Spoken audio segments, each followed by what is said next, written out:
Video बना के कोई कोई सवाल ना करे। बाबा से पहली बार मिलन किया, पिछली बार पूरी वीडियो बनाना चाहिए। वायदा करा बाबा मिलन का पहली बार मोर लग जाएगी। ये भी बात है। चलो सुनो, नहीं तो पता लगे ना भाई पहली बार बाबा मिलन करके आए, क्या क्या बाबा से वायदे करके आए।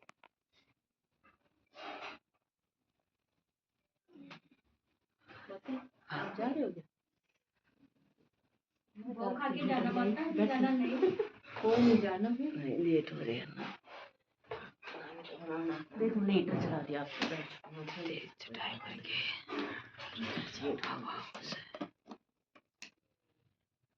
जैसे जो पहले बाबा मिलन होता था व्यक्त रूप से, एक तरह से जब दादी गुलजार के तन में शिव बाबा का अवतरण होता था, तो उस समय जिन्होंने बाबा मिलन किया एक वो अनुभव था। और फिर अब जब लेट हम आ रहे हैं थोड़ा सा, अब जब दादी गुलजार अव्यक्त हो चुकी है और फिर अब जो बाबा मिलन चल रहा है, तो मैं भी थोड़ा सा लेट ही आया इस ज्ञान में 6 इयर्स पहले। फिर उसके बाद 2017 में लास्ट बाबा मिलन हुआ। तो जैसा बाबा मिलन सेंटर्स पे होता है, हम स्क्रीन्स पे देखते हैं, तो कहीं ना कहीं मन में रहता है कि वहाँ पे भी सेम स्क्रीन्स पे ही तो होगा। अब दादी गुलजार भी नहीं है तो बाबा भी नहीं आएंगे, तो फिर हम उस महान शक्ति का अनुभव कैसे कर पाएंगे। तो ऐसे ही मन में कुछ कुछ सवाल चलते हैं बाबा मिलन में जाने से पहले। लेकिन बाबा ने एक मुरली में ये भी कहा है कि मैं अव्यक्त रूप से आता हूँ और मुझे मेरे साथ मिलन मनाने के लिए अब तुम्हारी अव्यक्त स्थिति होना बहुत जरूरी है। तो वो अव्यक्त स्थिति माना सोल कॉन्शियसनेस।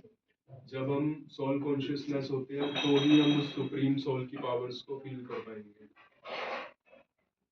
वहाँ मुझे एक भाई मिले, उन्होंने मुझे बताया कि जब दादी गुलजार के तन में बाबा आते थे तो उस समय हमें अपनी सोल कॉन्शियसनेस स्टेट में आने के लिए मेहनत नहीं करनी पड़ती थी।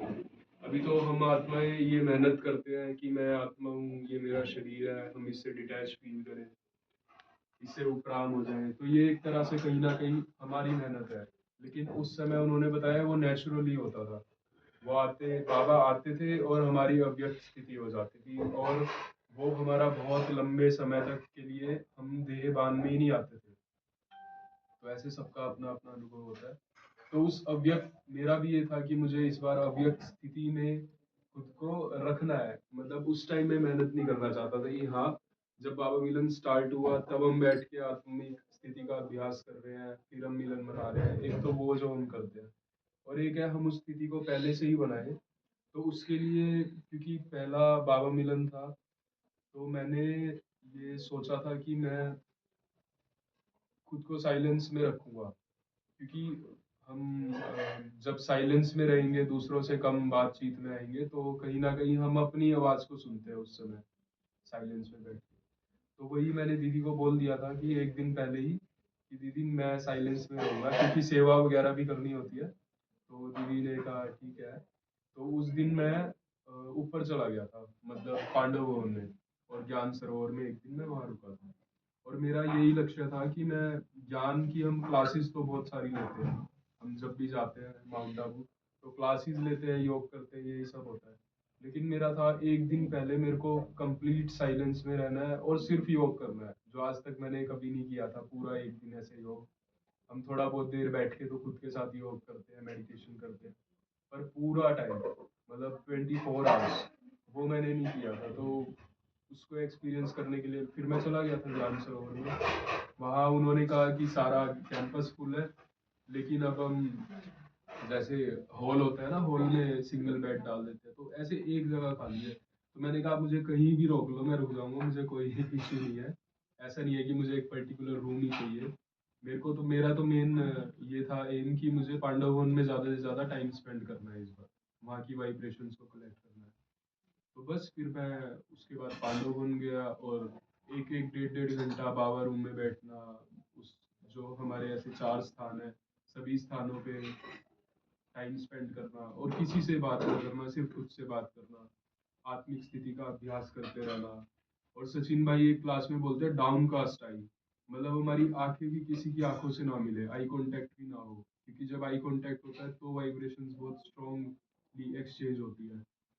तो वो भी मैंने प्रैक्टिस करी कि मुझे अब शरीरों को भी नहीं देखना, डाउन कास्ट आई के साथ अपने मतलब अपनी सारी इंद्रियों को एक तरह से बंद करके और अपनी आत्मिक स्थिति का अभ्यास ये निरंतर चलता रहे।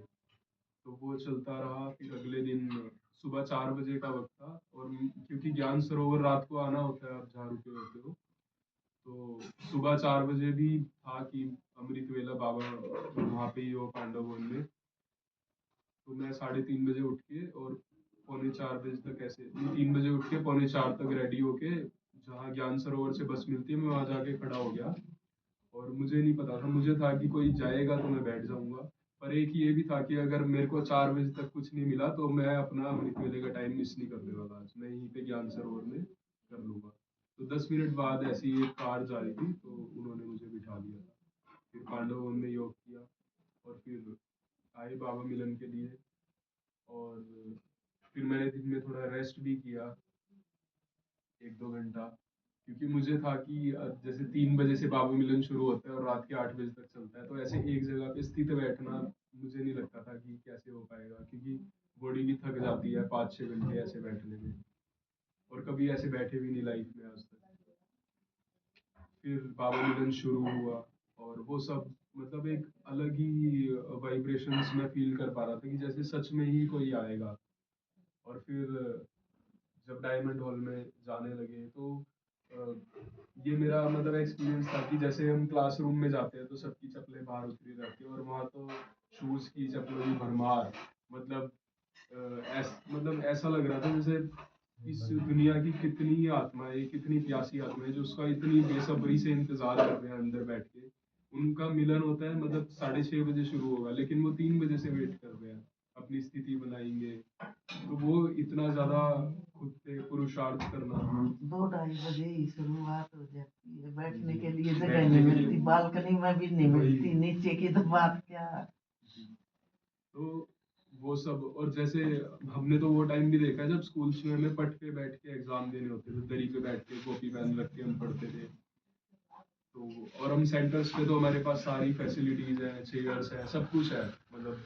और वहाँ पे सब कुछ होने के बाद एक थोड़ी सी जगह है जहाँ पे हम पढ़